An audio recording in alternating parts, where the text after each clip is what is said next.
Hey everyone, welcome to another episode of the Private Investigator Advice videos.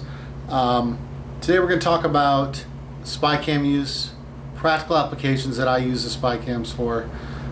Maybe I'll get some helpful tips along the way. This request came from a viewer, so I'm going to go ahead and put together some different ideas for you in the following clips and show you how I use my spy cams. And so enjoy. Okay, so the first thing we're going to talk about is the 808 keychain camera. If you haven't seen the review yet, you can take a look at that. Otherwise, just know that I always keep this on my keychain, whether I'm working or not. It's always on there. It's just so I don't forget about it. This thing is too darn small to be messing around with. It's a comfort thing for me to know that it's always on there. I also carry some extra ones in my car just in case. So, anyways. When I go into a shopping, let's say your subject goes into a store or wherever they decide to go into. I was always taught to wait about 10 minutes, depending on how they walked in. If they walked in and you saw them visibly grab a shopping cart because they went to the grocery store, then they're probably going to be doing some shopping and they're going to be in there a little while. You really don't have to wait too long to run in there and follow them. And the first thing you do when you walk in there is you want to scan the cash registers, make sure they didn't go in there real quick and grab a pack of gum and they're already in line, and meanwhile you miss them and walk all the way to the back of the store. They walk out, get back in their car, and they're gone. You don't want that to happen. So that's one of the first things you do is scan the checkout stand. Also, like stores like Walmart and Walgreens, sometimes you for like insurance cases you might want to make a beeline, well, not necessarily a beeline, but check out the pharmacy. A lot of times they go straight back there. I have seen Walgreens, Costco. Those are different places that they go to get their prescriptions filled. So these cameras are so small that they're very shaky. And one of the tips that I have for you is to keep your arm straight. And so I'm going to back up here and show you what I'm talking about. So when I'm walking in a store, if I'm following them on videotaping, I try to keep my arm locked. And I hold the camera like this. Okay?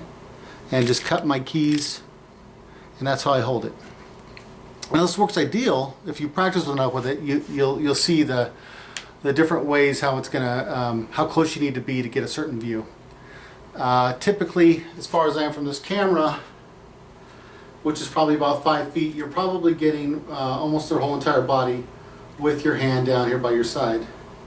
Now I don't like to be in view of my subject, so what I'll do is, if they're down an aisle, I'll be at the end of that aisle looking at the display, and the only thing that's going to be viewing the subject is this camera.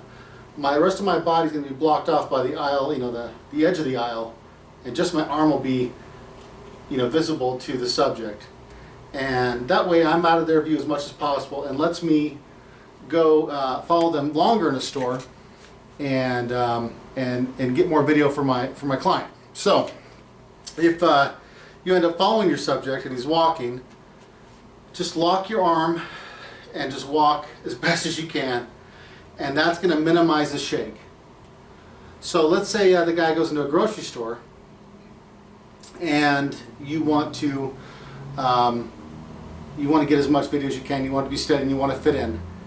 Well, you can always grab a basket, and what I do is I just place this on top of the handles, and I cup the handles, and I cup the spy cam, and this also helps balance. You want to make sure that you kind of put it towards the front end of the handles, so you're not getting a bunch of bar in your video.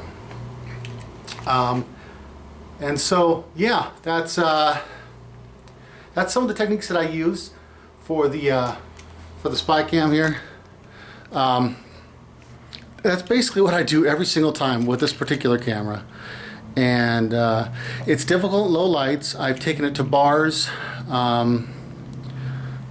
stores all the time. You name it, I've taken it and I've gotten video of somebody in it. Everybody holds their keys in their hands. Don't be afraid to videotape somebody, and don't be afraid to be in their view. But be safe. So let's go on to the next one. Okay, the next one we got is the pen camera. Truthfully, still haven't used it yet for covert video, but I know people that have.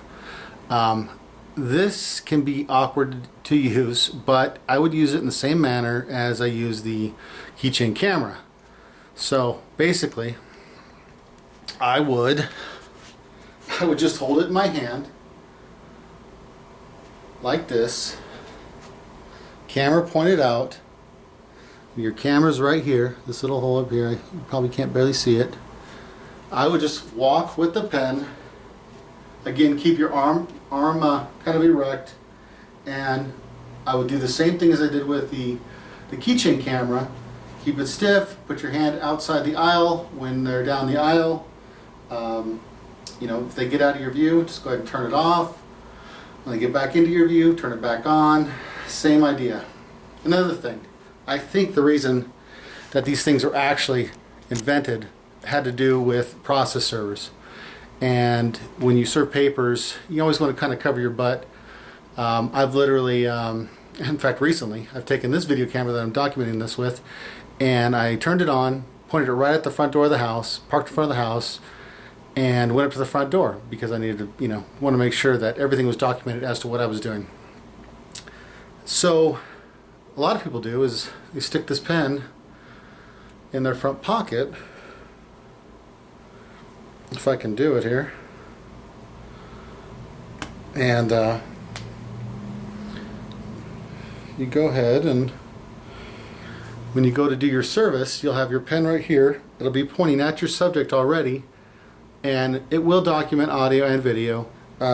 Excuse me, I really just want to say audio. So we'll get the audio. You can remove that if that's an issue in your state. So definitely another way to do it. You can be creative. You guys can be way more creative than me. Basically hold it in your hand. This won't be the greatest for restaurants when you're at a table. The 808 keychain, on the other hand, that will be when you can just where to go. What I do is I'll just set my keys on the table, and if I got to prop it up, I'll get a spoon or a fork and put it underneath it. Nobody looks and sees what you're doing. And yeah, so restaurants definitely use this a bajillion times for restaurants. Keychain camera. Okay, the next covert camera is the spy cam glasses. Your camera is right in the center here. That's your camera. Your devices are on the side, making things very obvious for a private investigator. I got to thinking about these when I was doing it. I haven't used them yet, but I know how I would use them. Definitely as a backup, for one, like a third backup maybe. Second of all, I would use them if someone was in a band. You're watching them play a band they're not supposed to be playing. I would use this for process serving, possibly, if I could wear a hood or something to that effect.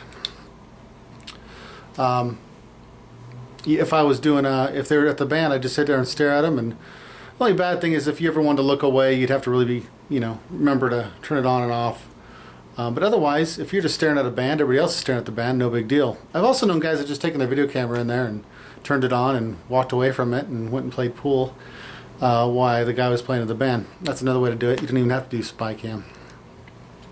So also, when you go into a building or whatever, guys that go into a store, people take off their sunglasses. You don't have to wear them. I don't suggest wearing them and going to a grocery store and then just staring at your subject or pointing your face at them. That's not going to go over well. That's eventually going to get you in trouble. So what I suggest is take them off.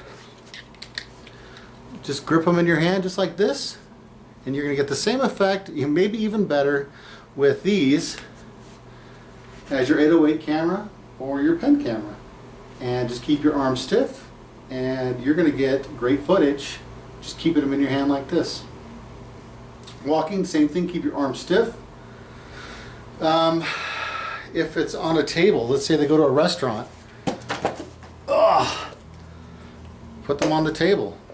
Point the sunglasses towards your subject and just roll film. This is all common things used. You don't need to be nervous about it. you know, no one's gonna be the wiser. Okay, that's a different way. In fact, I may just use this now because of this, because this is pretty awesome for restaurants. If you can just point your sunglasses at your subject.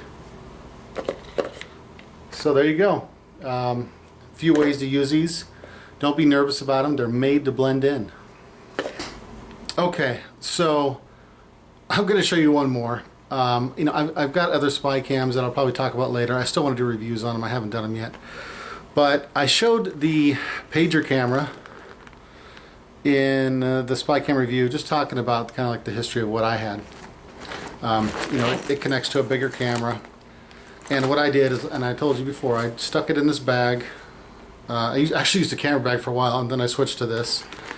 And I would have it running, and I literally went into bars where the subject was the bartender and put this on the bar and watched them bartend. They weren't supposed to be bartending. In fact, they weren't supposed to be working at all. But I put it right in their face, and maybe then people were still using pagers. I don't know. It's still kind of hazy from back then. If you're still using this, you rock. I don't know of any people using this still, but I put this around my shoulder here, and I'd go into grocery stores, I'd go into malls, and actually the video was incredibly steady. You know, bad thing about these things is they're black and white film. Good thing is there's no sound, so that works out. But yeah, that's what I would do, and I would knock it out of the park all the time with this thing. Unfortunately, there's a setup time. You have to set it up and get it ready every time you go do this, and it was a real pain in the butt. With all the other devices I just shown you, you just grab them and go. As fast as they go into something, you can go right with them. So yeah, that's it. So I hope you enjoyed this practical application of covert video camera use. I hope it helps you in your career. Hope it helps you do what you got to do. And we'll see you again soon. Take it easy.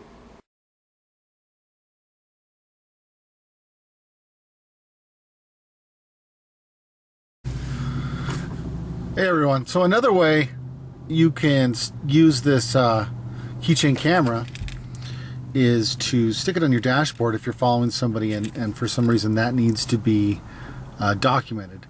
I always get kind of nervous when I put my camera on the dashboard. I've got some kind of contraption. I've seen other investigators have things on their top window or top mirror area.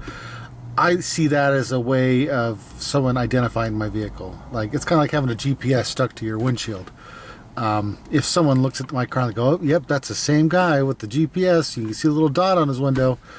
I want to see him as plain as possible. Nothing to be memorable about in surveillance. So you can use this. If for some reason you need to document them while they're driving, you can just stick it on your dashboard there, and I'll go ahead and show you. Just stick it like that, and you could literally, if you really wanted to get fancy, you could stick some Velcro on the top and bottom and always just have it ready to just kind of stick there. And of course it's going to take some practice, you know, to make sure that everything works right. But that's another way to use it. Hey, real quick, I just started a podcast. Check it out.